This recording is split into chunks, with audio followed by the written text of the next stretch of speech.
Hi friends, welcome to Nipun Nagaraj, the voice of truth. మీరు ఈ channel ఇంకా సబ్స్క్రైబ్ చేసుకోకుంటే వెంటనే సబ్స్క్రైబ్ చేయండి ఫర్ ఇన్స్టెంట్ అప్డేట్స్. ఇక ఈరోజు మా టాపిక్ అనుకున్నదే అవుతోంది మిత్రులారా అని అంటున్నారు మన ట్రేడ్ పండితులు. మనకు తెలుసు కదా, మన ట్రేడ్ పండితులు అడఫాదడఫా ఒక ఎకోసిస్టమ్ మాఫియా గురించి చెప్తూ ఉంటారని. ఇప్పుడు గా ఎకోసిస్టమ్ ఏంటో, అది ఎంత డీప్గా ఉంటుందో తెలుసుకోవాల్సిన బాధ్యత అందరికీ ఉందనే చెప్పాలి. ఇక అర్జెంటుగా ఈ డీప్ స్టేట్ షిట్లోకి వెళ్తే ఇప్పటి జెన్జీకి ఆవేశం తప్ప ఆలోచన లేదు. వాళ్ళను ట్యూన్ చేసుకోవడం ఎవరికైనా చాలా ఈజీ. ఎందుకంటే తెర ముందు జరిగే సంఘటనలకు తెర వెనుక ఉన్న శక్తులకు లింక్ తెలుసుకోరు. తెర ముందు ఉన్న పాత్రధారుల వెనకున్న తెర వెనుక సూత్రధారులను కనిపెట్టలేరు. ఇప్పుడు సోషల్ మీడియా మొత్తం రొచ్చు చేస్తున్న కాక్రోచ్ పార్టీ అందరికీ తెలిసిందే. పేరుకది స్టూడెంట్స్ కోసం పెట్టిన ఒక ఆన్లైన్ ఉద్యమం పార్టీ. కానీ దాని వెనకున్న నిజానిజాలేంటో చూద్దాం పదండి. మీకు గుర్తుంటే మే నెలలో హోమ్ మినిస్టర్ అమిత్ షా ఈ మాన్సూన్లో ఎఫ్సిఆర్ఏ బిల్ని పార్లమెంట్లో ప్రవేశపెట్టబోతున్నాం అని హింట్ ఇచ్చాడు. ఇక దాని తర్వాత ఉన్న ఫలంగా ఎక్కడో యుఎస్లో ఉండే Aam Aadmi party digital wing కీలక వ్యక్తి అయిన అభిజిత్ దీప్కే అన్నయ్య సోషల్ మీడియాలో సడన్గా కాక్రోచ్ పార్టీని అనౌన్స్ చేశాడు. స్టూడెంట్స్ కోసం పోరాటం చేయబోతున్నాం అన్నాడు. 2 రోజుల్లోనే మిలియన్స్లో ఆ సోషల్ మీడియా అకౌంట్కి ఫాలోయర్స్ వచ్చేశారు. కాకపోతే ఇక్కడ గమనించాల్సింది ఏంటంటే మెజారిటీ బోట్ అకౌంట్స్ అన్నీ కూడా పాకిస్తాన్, బంగ్లాదేశ్, యుఎస్ల నుండి ఉండడం గమనార్హం. తర్వాత జూన్లో ఈ కాక్రోచ్ గాడు ఇండియాకి రావడం, శరవేగంగా స్టూడెంట్స్ ప్రొటెస్ట్ని అనౌన్స్ చేయడం, దానికి వేదికగా నీట్ పేపర్ లీక్ ఉదంతాన్ని ఎన్నుకోవడం చకచక జరిగిపోయాయి. గది చూడగానే ఈడెవడో నార్మల్ స్టూడెంట్ ఏమో కడుపు మండి ఇలా తిరుగుబాటు చేస్తున్నాడేమో అనుకొని పోరాబడ్డారు జెన్జీ. తర్వాత జంతర్ మంతర్ దగ్గర నిరాహార దీక్ష అంటూ సోనం వాంగ్చుక్ తాత కూకున్నాడు. ఆ తాత చుట్టూ ఈ కాక్రోచ్ గాళ్ళు కూడా కూకున్నారు. ఇక స్టూడెంట్స్ని పోగేయడం స్టార్ట్ చేశారు. వాళ్ళందరికీ డైలీ పిజ్జాలు, బర్గర్లు ఫ్రీ సప్లై అన్నమాట. ఇక కొన్ని రోజులకు ఆ నిరాహార దీక్షను కాస్త హింసాత్మక సంఘటన వైపు తీసుకెళ్లడానికి ప్రకాష్ రాజ్ లాంటి పేడిగాళ్లను జంతర్ మంతర్ వద్దకు రప్పించి మీడియా అటెన్షన్, పీపుల్ అటెన్షన్ తీసుకొచ్చారు. ఇక తర్వాత ఉన్న పలంగా వైలెన్స్ క్రియేట్ చేశారు.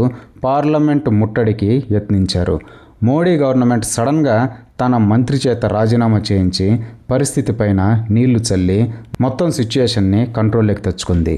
నిజానికి ఆ నిర్ణయం సడన్గా తీసుకోవడానికి వెనక వాళ్ళకు అందిన ఇంపార్టెంట్ ఇంటెలిజెన్స్ బ్యూరో రిపోర్టే.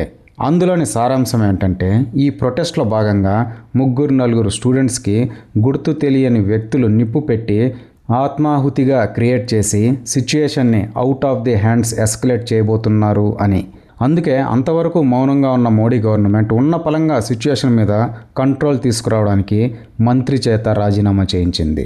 తర్వాత గవర్నమెంట్ గురించి తప్పుగా అనుకుంటున్న జెన్జీ బ్యాచ్ని కూల్ చేయడానికి ఎన్నడూ లేని విధంగా మోడీనే స్వయంగా ఇన్స్టాగ్రామ్లో రీల్స్ కూడా చేసుకొచ్చారు. ఇవన్నీ కూడా తెర ముందు సంఘటనలు. ఇక తెర వెనుక సంఘటనలు ఒకసారి చూద్దాం పదండి.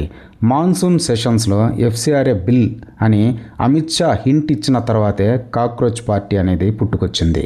అది కూడా బీజేపీ అంటే అస్సలు పడని కేజ్రీవాల్ ఆమ్ ఆద్మీ పార్టీ కీలక వ్యక్తి ద్వారా ఏర్పాటయ్యింది. నీట్ పేపర్ లీక్ అయింది, దాన్ని క్యాన్సిల్ చేసి మళ్ళీ ఎగ్జామ్ పెట్టారు, అన్నీ అయిపోయాయి.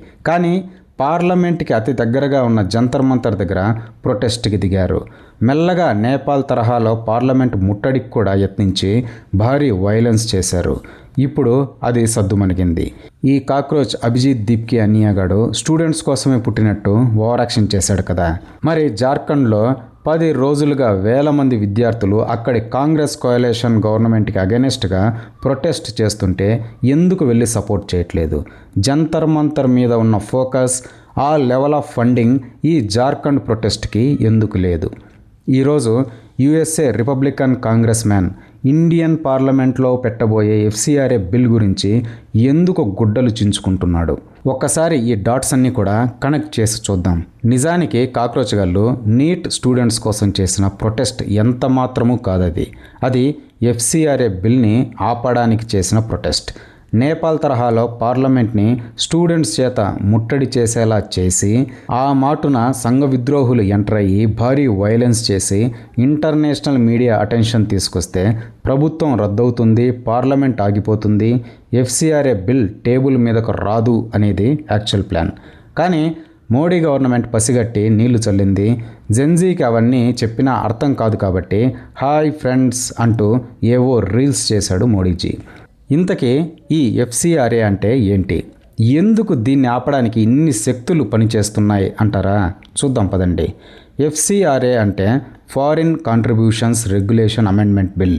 అంటే ప్రస్తుతం చలామణిలో ఉన్న బ్రిటిషోడి తడిక బొక్కల ఫారిన్ ఫండ్స్ పాలసీలో ఉన్న బొక్కలన్నీ మూసేసి గవర్నమెంట్ అథారిటీస్ మానిటరింగ్లో ట్రాన్స్పరెన్సీ తీసుకురావడానికి తెస్తున్న బిల్ అన్నమాట. దానివల్ల ఎవరికి లాభం, ఎవరికి నష్టం అంటారా? సింపుల్గా చెప్పుకోవాలంటే మన దేశంలో వేలల్లో పెద్ద పెద్ద ఎన్జిఓస్ ఉన్నాయి. అవి రిజిస్టర్ చేసేటప్పుడు సామాజిక సేవ అని, అనాథల కోసమని, పిల్లల కోసమని, పెంపుడు జంతువుల కోసమని, మతపరమైన డెవలప్మెంట్స్ కోసమని ఇలా రకరకాల కారణాలు చూపెట్టి రిజిస్టర్ చేసుకుంటారు ముసుగు వ్యక్తులు. ఇక వాటికి విదేశాల నుంచి అనానిమస్ అకౌంట్స్ ద్వారా కోట్లల్లో డొనేషన్స్ వస్తూ ఉంటాయి. ఎవరు పంపేది తెలియదు.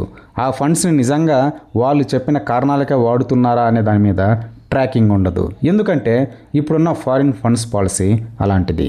ఇవి క్లియర్ కట్గా యాంటీ నేషనల్ యాక్టివిటీస్కి మిస్యూజ్ అవుతున్నాయని, సోషల్ యాక్టివిటీస్కి కాకుండా బ్యాక్డోర్లో పొలిటికల్ యాక్టివిటీస్కి డైవర్ట్ అవుతున్నాయని, గవర్నమెంట్ కళ్ళు గప్పి భారీ మొత్తంలో మనీ లాండరింగ్ చేస్తూ ఎలక్షన్స్లో ఇష్టానుసారంగా డబ్బు ఏరులై పారుతోందని గవర్నమెంట్ దగ్గర పక్కా ఇన్ఫో ఉంది. ఈ ఎన్జిఓస్ అన్నీ కూడా మెజారిటీ ఇప్పుడు రచ్చ చేస్తున్న అపోజిషన్ పార్టీల కనుసన్నల్లోనే నడుస్తున్నాయని కూడా ఇన్ఫో ఉంది. అది సరే, మన ఇండియాలో ఉన్న అపోజిషన్ పార్టీలకు ఫారిన్ డీప్ స్టేట్స్ నుంచి అంత భారీ మొత్తాల్లో ఎందుకు ఫండింగ్ వస్తుంది అంటారా? ఒకసారి ఈ అమెరికన్ పొలిటీషియన్ ఆర్తనాదాలు చూడండి. ఇండియన్ పార్లమెంట్లో ప్రవేశపెట్టే ఆ ఎఫ్సిఆర్ఏ అమెండ్మెంట్ బిల్ కోసం ఎలా తల్లడిల్లిపోతున్నాడో. పైగా గవర్నమెంట్ చర్చిలని టేక్ ఓవర్ చేసుకోబోతోంది అని తప్పుడు ప్రచారాలు కూడా చేస్తున్నాడు. ఇక్కడ బిల్లు వస్తే నొప్పి అక్కడ ఎందుకు వస్తుందో ఒక్కసారి ఆలోచించండి. యుఎస్ఏ గవర్నమెంట్ ఏమో ఇలాంటి ఫారిన్ ఫండ్స్ నియంత్రణ కోసం భద్రంగా ఎఫ్ఏఆర్ఏ చట్టాన్ని చేసుకుంది. కానీ ఇండియా తన నేషనల్ సెక్యూరిటీ కోసం ఎఫ్సిఆర్ఏ బిల్ తీసుకొస్తే లబోదిబోమంటుంది. అంటే అమెరికా వాడు మిడిల్ ఈస్ట్ ఇస్లామిక్ దేశాల నుంచి వచ్చే ఫండ్స్ మీద నియంత్రణ పెట్టుకొని వాడి ఇంటికి భద్రంగా తాళం వేసుకోవచ్చు. కానీ ఇండియా మాత్రం ఈ వెస్ట్రన్ కంట్రీస్ నుంచి వచ్చే ఫండ్స్ మీద నియంత్రణ తెచ్చే ఎఫ్సిఆర్ఏ బిల్ మాత్రం తేకూడదు. దానికి మన సోకాల్డ్ ప్రతిపక్ష నాయకులు కోరస్ పాడుతున్నారు. ఇక్కడ మతలబు ఏంటంటే ఇండియా సూపర్ పవర్గా ఎదగడం వెస్టర్న్ యూనియన్కి ససేమిరా ఇష్టం లేదు. ఇండియాలో సుస్థిరమైన పాలన ఉండకూడదు. ఎల్లప్పుడూ అనిశ్చితి, అన్ఎంప్లాయ్మెంట్, దారిద్ర్యం తాండవించాలి. జనం ప్రోగ్రెస్ వైపు కాకుండా 5 కిలోల రేషన్ వైపు పెరుగుతూనే ఉండాలి. అప్పుడే భారతదేశం మీద పట్టు సాధించవచ్చు. దానికి సహకరించడానికి పవర్ హంగర్స్ అయిన ప్రతిపక్ష నాయకులు ఎప్పుడూ రెడీగా ఉంటారు. వాళ్ళు ఎలాగైనా పొలిటికల్ పవర్ కావాలని దానికోసం ఏం చేయడానికైనా రెడీ. వాళ్ళ కోసం ఎంత మనీ పవర్ వెచ్చించడానికైనా వెస్టర్న్ యూనియన్స్ కూడా రెడీ. అలా ఏర్పడ్డదే ఈ స్పెషల్ ఎకోసిస్టమ్. పెయిడ్ ప్రకాశం, ప్రశ్న జోసెఫ్ లాంటి లోకల్ చీడపురుగులకు ఫండింగ్ కూడా ఈ ఎకోసిస్టమ్ నుంచే వస్తుంది. వాళ్ళ అజెండా ఏంటో తెలుసు కదా. ఇలాంటి వాళ్ళు దేశవ్యాప్తంగా చిన్న చితక లక్షల్లో ఉన్నారు. వీళ్ళందరికీ గ్యాదరింగ్స్ జరుగుతూ ఉంటాయి. నెక్స్ట్ ఏం చేయాలో బ్లూ ప్రింట్ కూడా వస్తూ ఉంటుంది. వాళ్ళందరూ సమన్వయంగానే ముందుకు పోతూ ఉంటారు రహస్యమైన సోషల్ మీడియా గ్రూప్స్లో. ఈ బిల్ పాస్ అయితే ఇబ్బడి ముబ్బడిగా వచ్చే ఫారిన్ ఫండ్స్ ఆగిపోతాయి. ప్రతిపక్ష పార్టీలకు లెక్కల్లేకి రాని వేల కోట్ల ఫండింగ్ స్టాప్ అయిపోతుంది. ఫేక్ ఎన్జిఓస్ అన్నీ రద్దవుతాయి. వీళ్ళ ఎకోసిస్టమ్ కుదేలవుతుంది. పెయిడ్ ప్రకాశంగాళ్లకు ఫండింగ్ ఆగిపోతుంది. డబ్బులు ఇస్తే కానీ మొరగని ప్రశ్నలు, తులసీలు, మొహమ్మద్ జుబేర్లు, ధ్రువ్ రతీలు కనుమరుగైపోతారు. దేశంలో అనిశ్చితిని పెంచాలనుకునే డీప్ స్టేట్ అజెండా దెబ్బతింటుంది. ఇన్నింటికి కారణం బుల్డోజర్లా ముందుకు పోతున్న బీజేపీ గవర్నమెంట్. అది తేబోతున్న ఎఫ్సిఆర్ఏ బిల్డ్ అమెండ్మెంట్. దీన్ని ఎలాగైనా ఆపాలంటే నేరుగా ఆపలేరు. అందుకే ఈ ఫేక్ స్టూడెంట్ ప్రొటెస్ట్. స్టూడెంట్స్ అంటే youth. They are very emotional. So వీళ్ళ పొలిటికల్ డీప్ స్టేట్ ఎజెండాకి ఈ సెక్టర్ బ్యాచే కరెక్ట్. అందుకే ఆమ్ ఆద్మీ కాంగ్రెస్ కలయికలో ఈ కాక్రోచ్ పార్టీ పుట్టుకొచ్చింది. ఈ విషయాన్ని ఇంత తీరుబడిగా చెప్పడానికి ట్రేడ్ పండితులు ఇంత సమయాన్ని వెచ్చించారు అంటే వాళ్లకు దేశం పట్ల బాధ్యత ఉంది. మరి డియర్ జెన్జీ, రేపు ఈ దేశం మీది కాదా? మరి మీరెంత బాధ్యతతో ఉండాలి? ఇండియాని బయట నుంచి కొట్టడం అసాధ్యమని ఎన్నిసార్లు ప్రూవ్ అయ్యాకే ఇలా లోపల నుంచి కొట్టడానికి విష వృక్షాలను ప్లాంట్ చేశారు. అవి వేర్లూకక ముందే పీకి పడేయండి. దేశం వైపు నిలబడండి. నిజాలు తెలుసుకోండి. ఎవడి ఇంటెన్షన్స్ ఏంటో తెలుసుకోండి. దుష్ట పన్నాగాన్ని మీ పవర్ ఆఫ్ ఓట్తో తరిమి కొట్టండి. నేటి భారతం రేపటి మీ నవభారతం. కాపాడుకోండి. జై హింద్. ఇదే ఫ్రెండ్స్ ఈరోజు టాపిక్. ఇలాంటి లేటెస్ట్ అండ్ ఇంట్రెస్టింగ్ టాపిక్స్ కోసం please subscribe to Nipu Nagaraj, the voice of truth, and please like, share and comment this video with your valuable opinions. See you again.